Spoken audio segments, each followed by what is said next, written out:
நம்ம சேனலுக்காக சப்போர்ட் பண்ணுற எல்லா ஃப்ரெண்ட்ஸுக்கும் ரொம்ப ரொம்ப நன்றி. ப்ளீஸ் வீடியோ பார்க்குறதுக்கு முன்னாடி சேனலை சப்ஸ்கிரைப் பண்ணிவிட்டு பாருங்கள். அப்போ தான் நான் போடுற வீடியோ உங்களுக்கு டெய்லி வந்து சேரும். புரோட்டாவுக்கு தேவையான மாவெல்லாம் பிணைஞ்சி வச்சாச்சு. மதுரை ஸ்டைலில் இந்த புரோட்டா வந்து முட்டை பரோட்டா ஒரு டிஃப்ரெண்ட்டான ஸ்டைலில் எப்படி பண்ணலான்னு பார்க்கலாம். ஆல்ரெடி நான் வந்து புரோட்டா எப்படி போடுறதுன்னு உங்களுக்கு நான் 2-3 வீடியோ போட்டிருக்கேன், புரோட்டா எந்த மெத்தடில் செய்யணுன்னு. அதனால் மாவெல்லாம் ரெடி பண்ணி என் வீட்டுக்காரர் புரோட்டா சூப்பராக வாரத்துக்கு ஒரு தடவை புரோட்டா போட்டுருவார். அந்த புரோட்டா போடுறதுல நம்ம என்ன டிஃப்ரெண்ட்டாக செய்யலாம் அப்படின்னு ஒரு பிளான் பண்ணேன். சரி, மதுரை ஸ்டைலில் வீடியோ பார்த்தேன், நம்ம யூடியூப்பில் தான் பார்த்தேன். மதுரை ஸ்டைலில் புரோட்டா வந்து செஞ்சதை பார்த்தேன். சரி, நம்மளும் ட்ரை பண்ணி பார்க்கலான்னு ட்ரை பண்ணி பார்த்தேன். புரோட்டா அவ்வளோ சூப்பராக நல்லா சாஃப்டாக அவ்வளோ நல்லா இருந்துச்சுங்க, பிரமாதமாக இருந்துச்சு. நீங்களும் ட்ரை பண்ணி பாருங்கள். ஆனால் இந்த புரோட்டா மெத்தட் உங்களுக்கு எப்படி செய்யணுன்னு உங்களுக்கு தெரியணுன்னா நம்ம புரோட்டா போடுற மெத்தடை ஆல்ரெடி போட்டிருக்கேன், நீங்கள் பாருங்கள். என் வீட்டுக்காரு எல்லாம் புரோட்டா எப்படி செய்யணுன்ற இதெல்லாம் செஞ்சு ரெடி பண்ணி ப்ரிப்பேர் பண்ணி வச்சுட்டாரு. என் புரோட்டா ஒன்று மட்டும் எனக்கு வராது, அது எப்போயும் என் வீட்டுக்காரர் தான் பண்ணுவார். மற்றதெல்லாம் நான் பண்ணுவேன். இந்த புரோட்டா மட்டும் அவர் சூப்பராக நல்லா சாஃப்டாக நல்லா பஞ்சு போல் கடையில் செய்கிற மாதிரியே செய்வார். அவ்வளோ நல்லா செய்வார். புரோட்டாவுக்கு தேவையானதெல்லாம் ப்ரிப்பேர் பண்ணிகிட்ருக்காரு. எவ்வளோ சாஃப்டாக எவ்வளோ சூப்பராக வருது பாருங்கள். அவர் கையில் அமுக்கிறப்பயே உங்களுக்கு தெரியுது பாருங்கள், எவ்வளோ பஞ்சு போல் எவ்வளோ சாஃப்டாக இருக்குது. அவ்வளோதான், தோசைக்கல்லில் புரோட்டாவை சுட்டெடுக்க போகிறாரு. கடைசியாக தான் நம்மளோட கைவரிசையை காட்ட போகிறோம். அவர் எல்லாமே ப்ரிப்பேர் பண்ணட்டும். என்ன தான் அவர் புரோட்டா பண்ணாலும் கடைசியாக ஃபைனலாக நம்ம தான் ஸ்கோர் அடிக்க போகிறோம். இதில் சிக்கன் குழம்பெல்லாம் பண்ணது நான் தான். இதை மதுரை ஸ்டைலில் புரோட்டா பண்ணுறது நான் தான். அதனால் புரோட்டா மட்டும் அவர் பண்ணுறாரு. புரோட்டா வெந்துட்டுருக்கு, நல்லா வேகட்டும். நல்லா சாஃப்டாக பார்க்குறதுக்கே உங்களுக்கு தெரியுது பாருங்கள்.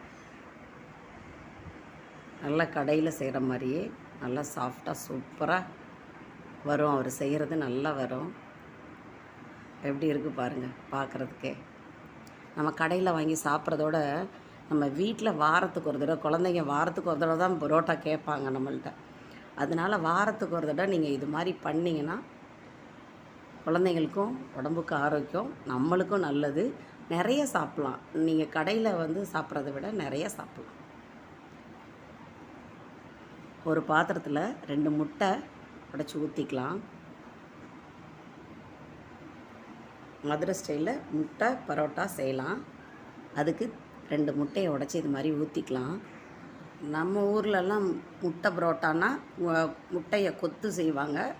புரோட்டாவை கொத்து அப்படியே பீஸ் பீஸாக நறுக்கிட்டு போடுவாங்க, பிச்சு பிச்சு போடுவாங்க. கடையிலலாம் பிச்சு பிச்சு போடுவாங்க. அதுதான் நம்ம ஊர்லலாம் கொத்து புரோட்டா. இங்கே அதே மதுரை ஸ்டைலில் அதையே டிஃப்ரெண்ட்டாக பண்ணுறாங்க. நான் ட்ரை பண்ணேன். ஒரு தோசைக்கல்ல நம்ம உடச்சி வச்சுருக்க முட்டையை அதில் ஊற்றிக்கலாம். ஒரு புரோட்டாவுக்கு 2 முட்டை ஊற்றுங்க, கரெக்டாக இருக்கும். அப்போ தான் அதோடய டேஸ்ட் லெவல் கரெக்டாக இருக்கும். இப்போ அந்த முட்டையை ஒரு ஸ்பூனில் அழகாக ஈவனாக ஸ்ப்ரெட்டு பண்ணி விட்ருங்க.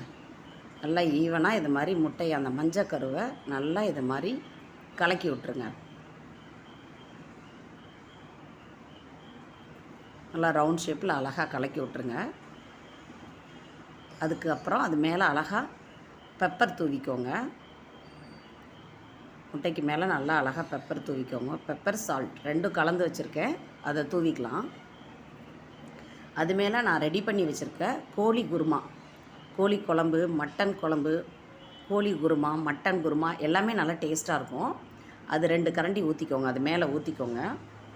அதுக்கப்புறம் நம்ம ப்ரிப்பேர் பண்ணி வச்சுருக்க புரோட்டாவை அது மேலே வச்சுருங்க. கீழே முட்டை கருகிடக்கூடாது. இந்த நுரையெல்லாம் கொஞ்சம் அடங்கினதுக்கு அப்புறமேட்டுக்கு பரட்டி விடுங்க. அப்போ தான் கரெக்டாக இருக்கும். அடங்கிருச்சு பாருங்கள். இது மாதிரி அடங்கினதுக்கப்புறம் பரட்டி விடுங்க, இல்லாட்டி குழப்பிடும். நான் பண்ணப்போ இந்த நுரையெல்லாம் கீழே முட்டை வந்து கருகிருமோன்னு நினச்சி திருப்பினேன், சொதப்பிருச்சு. அதனால் அந்த நுரையெல்லாம் அடங்கினதுக்கப்புறம் திருப்புங்க, கரெக்டாக வரும். ஃபஸ்ட் டைம் செய்கிறேன்ல, அதனால் கொஞ்சம் ஆனால் கரெக்டாக வந்துடுச்சு. அடுத்தடுத்து கரெக்டாக வந்துடுச்சு. அவ்வளோதான்.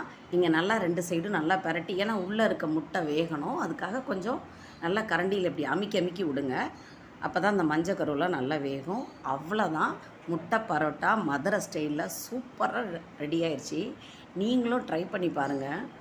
இதுக்கு உங்களுக்கு வேறு எதுவுமே சைடிஷ் எதுவுமே தேவையே கிடையாது. இது மட்டுமே நீங்கள் சாப்பிட்லாம். இதுக்கு தொட்டுக்கிட்டுலாம் ஏன்னா ஆல்ரெடி நம்ம முட்டை போட்டிருக்கோம், பெப்பர் போட்டிருக்கோம், கோழி குருமா ஊற்றிருக்கோம். இதுவே வந்து நீங்கள் வெறுமனையே சாப்பிட்லாம். என் பசங்க வெறுமனை தான் சாப்பிட்டாங்க. ரொம்ப டேஸ்ட்டாக ரொம்ப சூப்பராக இருந்துச்சு. ஃபஸ்ட்டு நான் தொடுறப்ப புரோட்டாவை தொட முடியல, சூடாக இருந்துச்சு.